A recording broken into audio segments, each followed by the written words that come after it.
축구 역사에는 수많은 만약에가 존재합니다. 부상이란 예측 불가능한 변수 앞에서 팬들은 때로는 경이로운 재능이 만개하지 못하고 쓰러지는 비극을 목격하곤 합니다. 그 만약에라는 단어가 가장 아프게 다가오는 두 명의 선수를 이야기하겠습니다. 리틀 모차르트 토마시 로시츠키, 그 모차르트를 우상으로 삼고 자란 개간로 마르코 로이스. 이들은 압도적인 재능으로 팬들을 열광시켰지만 동시에 유리몸이라는 골표와 함께 끊임없는 부상에 시달리며 안타까움을 자아냈습니다. 우리가 사랑했던 그리고 너무 자주 잃어버렸던 유리몸 두 사람의 이야기입니다.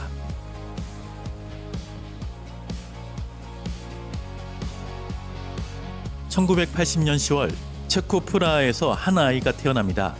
아버지도 형도 모두 축구 선수였던 집안의 막내 토마시 로시츠키. 그는 6살에 스파르타 프라하 유스에 입단했고 18세에 1군 데뷔, 19세에 체코 리그 우승을 2번이나 들어올립니다. 작은 체구, 마른 다리, 하지만 발끝에서 흘러나오는 패스는 마치 악보 위의 음표 같았습니다. 2001년 그는 도르트문트로 이적합니다. 이적료 1,450만 유로. 그리고 첫 시즌 21살의 그는 49경기 6골 20어시스트라는 미친 시즌을 보내며 보르시아 도르트문트의 분데스리가 우승을 이끕니다. 독일에서는 그를 리틀 모차르트라고 부르기 시작했습니다. 그리고 같은 도시, 같은 클럽의 유스팀에서 그를 바라보며 자란 소년이 있었습니다. 1989년 5월 도르트문트 출생, 헤어밴드를 두르고 로시츠키 흉내를 내며 뛰던 소년의 이름은 마르코 로이스였습니다. 하지만 운명은 잔인했습니다. 너무 마르고 약하다는 이유로 17살의 로이스는 도르트문트에서 방출당합니다. 60km나 떨어진 4부 리그 클럽 로트바이스 알렌으로 쫓겨난 그는 그곳에서 절치부심하며 다시 위로 올라가기 시작합니다. 한 명은 천재로 추앙받았고 다른 한 명은 고향팀에서 버려졌습니다. 하지만 결국 두 사람 모두 도르트문트의 노란 벽 앞에 서게 됩니다.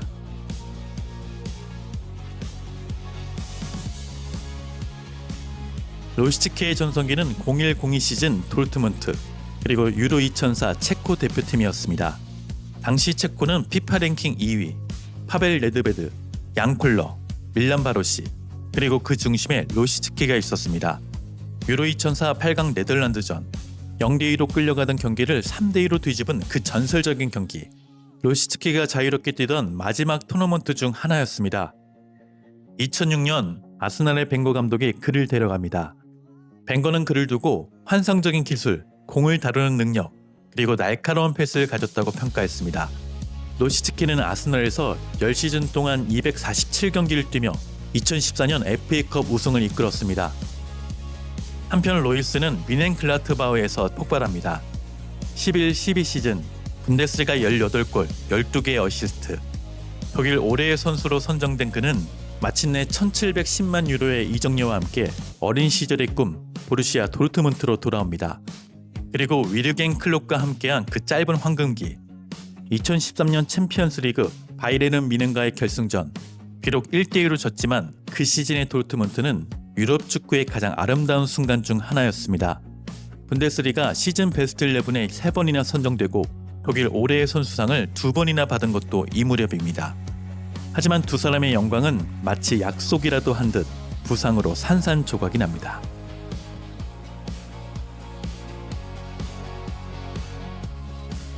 로시츠키는 전형적인 10번이었습니다. 공을 받자마자 한 박자 빠르게 풀어주는 원터치 패스, 수비 뒷공간을 찢는 아웃사이드 킥으로 패스를 연결했고 한 번의 터치로 경기의 템포를 바꿨습니다. 놀라운 점은 그의 수비 참여였습니다. 그는 거친 슬라이딩 태클을 서슴지 않았고 06-07 시즌에는 크리스티아노 호날두의 역습을 직접 몸으로 막아낸 장면을 연출하기도 했습니다. 체구는 왜소했지만 투지는 강철이었습니다. 그러나 그 강철 같은 투지가 오히려 그의 몸을 망가뜨렸습니다. 마르코 로이스는 보다 직관적이며 파괴적인 현대적 크랙의 정점이었습니다. 마르코 로이스는 미드필더와 공격수를 넘나들며 클럽 감독이 정립한 고강도 압박과 번개 같은 역습의 핵심 선봉장 역할을 수행했습니다. 그의 시그니처 무브는 수비수 뒷공간을 완전히 파괴한 뒤 시도하는 강력한 오른발 가마차기 슈팅과 컷백이었습니다. 하지만 이토록 경이적인 속도와 방향 전환은 그의 관절을 갉아먹었습니다. 로이스는 최고 속도를 질주하다 순간적으로 제동을 걸거나 수비수를 제치기 위해 급격하게 각도를 꺾을 때 무릎과 발목에 엄청난 부하를 가했습니다. 상대의 수비수들의 거친 태클은 그의 발목을 만성적으로 파열시켰고 결국 그의 십자인대는 정상적으로 돌아오지 못했습니다.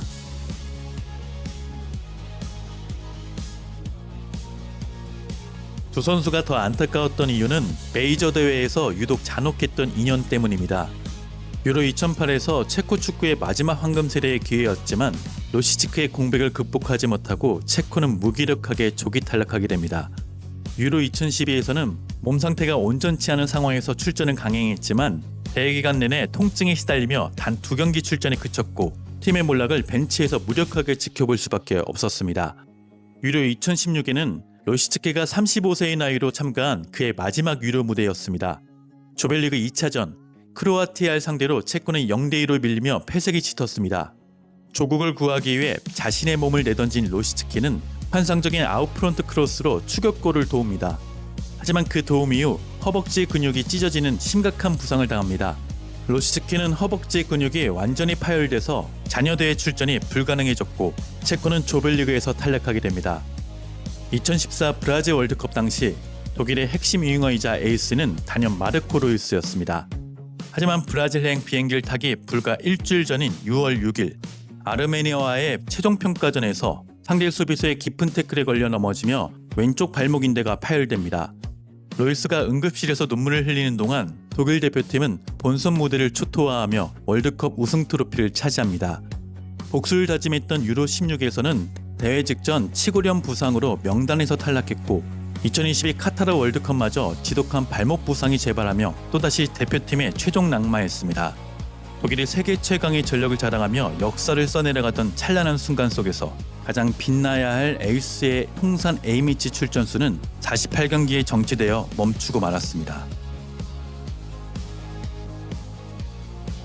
로시츠키는 2006년 허벅지 부상을 시작으로 2008년 1월 뉴캐슬전에서 입은 햄스트링 부상은 그를 무려 18개월 동안 그라운드에서 사라지게 만들었습니다.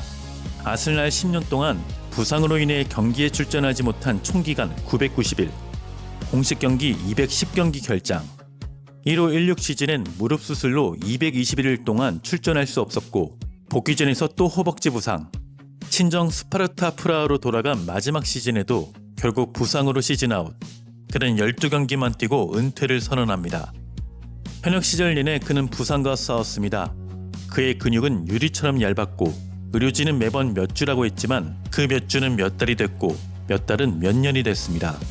그는 단 한 번도 힘들다는 말을 하지 않았지만 그 침묵이 더 큰 고통처럼 다가왔습니다. 마르코 로이스는 이렇게 말했습니다. 부상은 항상 내 앞에 있었다.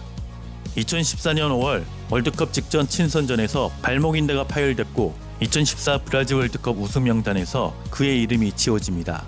2016년 차타구니 부상으로 유로 2016 결장, 2017년 십자인대 파열로 221일 결장, 2020년 근육 부상으로 시즌 아웃, 2022년 발목 부상으로 카타르 월드컵 명단 탈락, 유로 2016, 유로 2020, 2014 월드컵, 2022 월드컵. 한 선수가 자신의 전성기에 4개의 메이저 대회를 부상으로 통째로 날려버린다는 것. 이게 마르코 로이스의 커리어였습니다.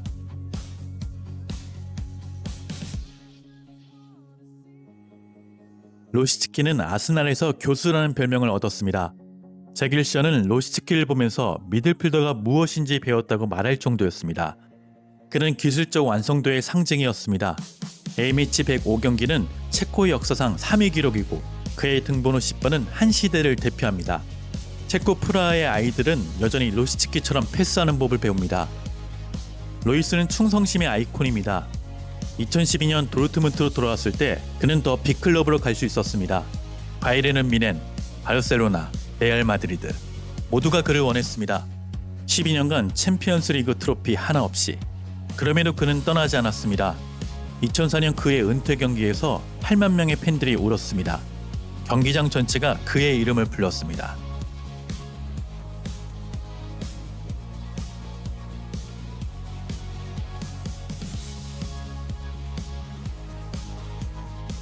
이제 질문으로 돌아갑니다. 누가 더 뛰어난 선수였는가? 아닙니다. 오늘은 그 질문이 아닙니다. 우리가 하고 싶었던 질문은 이겁니다. 누가 더 우리의 가슴을 울렸는가? 누가 더 안타까운 존재였는가? 그들이 공을 잡고 10초 동안 보여준 예술은 다른 선수들이 90분을 뛰어도 주지 못하는 감동이었고, 우리는 그 10초를 보기 위해 몇 달의 재활을 기다렸습니다. 로시츠키는 우리에게 만약을 상상하게 만듭니다. 만약 그의 몸이 더 강했다면, 만약 그의 몸이 더 버틸 수 있었다면. 그의 커리어는 만약이란 단어로 가득합니다. 그리고 그 만약이 우리의 가슴을 아프게 합니다.